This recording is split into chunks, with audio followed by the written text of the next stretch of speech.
শ্রীমা ভাসিত সম্মুখে জীবন কথা পর্ব ২৬। ঠাকুরের বাড়ির বিষয়, সম্পত্তির বিলি বন্টন বিষয়ে মা লক্ষ্মী দিদিকে বলছেন, তোদের এখন যেমন ঘরগুলি আছে ওই ধরনের, তবে করগেটের ছাউনি দিয়ে যুগীদের খামারের কাছে অথবা পশ্চিম দিকে যেখানে হোক একটু জায়গা নিয়ে বাড়ি আলাদা করে দেবে।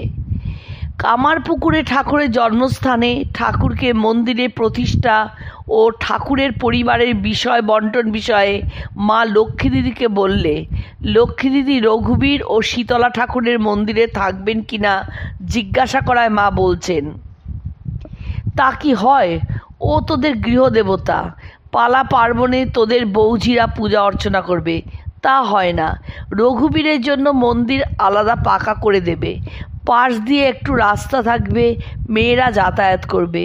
তুই রামলাল বা শিবু যখন যাবি তোরা মন্দিরেই ভক্তদের সংসারে খাবি থাকবি, তোদের আর কি।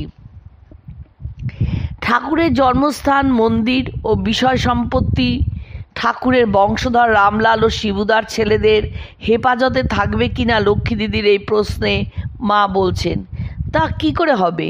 এরা সব সাধু ভক্ত, এদের জাতের বিচার আছে? কত দেশের লোক সাহেব শুভ সব যাবে, ওইখানে থাকবে, প্রসাদ পাবে। আমাদের তো ভক্ত নিয়েই কারবার। তোরা হলি সংসারী, তোদের সমাজ আছে, ছেলে মেয়েদের বেথা আছে, তোদের কি ওদের সঙ্গে থাকলে চলবে? কোয়ালপাড়ায় মা খুব অসুস্থ হয়ে পড়েন। একটু সুস্থ হলে শরৎ মহারাজ তাকে সঙ্গে করে কলকাতায় নিয়ে যেতে চাইলে মা বললেন, কিন্তু বাবা, একবার জয়রামবাটি গিয়ে যাত্রাটা বদলে আসতে হবে। মায়ের ভাইজি মাকু ও তার শ্বশুরবাড়ির সম্পর্ক অরূপানন্দ স্বামীকে মা বলছেন, তাদের খুব আদর যত্ন না করলে একটুতেই ফোঁস করে।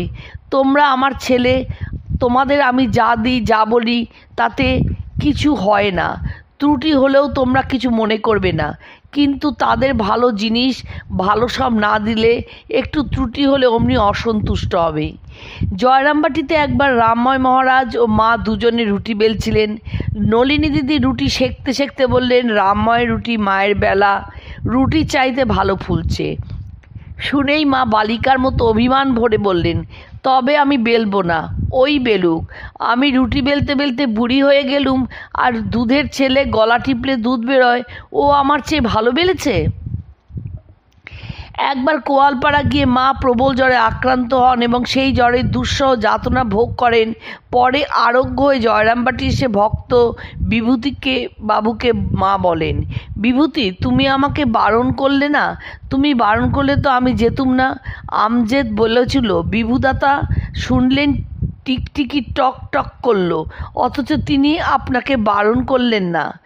বিভূতিবাবু টিকটিকি ডাক শোনেননি বলাতে মা পুনরায় বলেন, আমজেদ বলছিল তুমি শুনেছ, তুমি বারণ করলে আমি যেতুম না, আমার এত কষ্ট হতো না।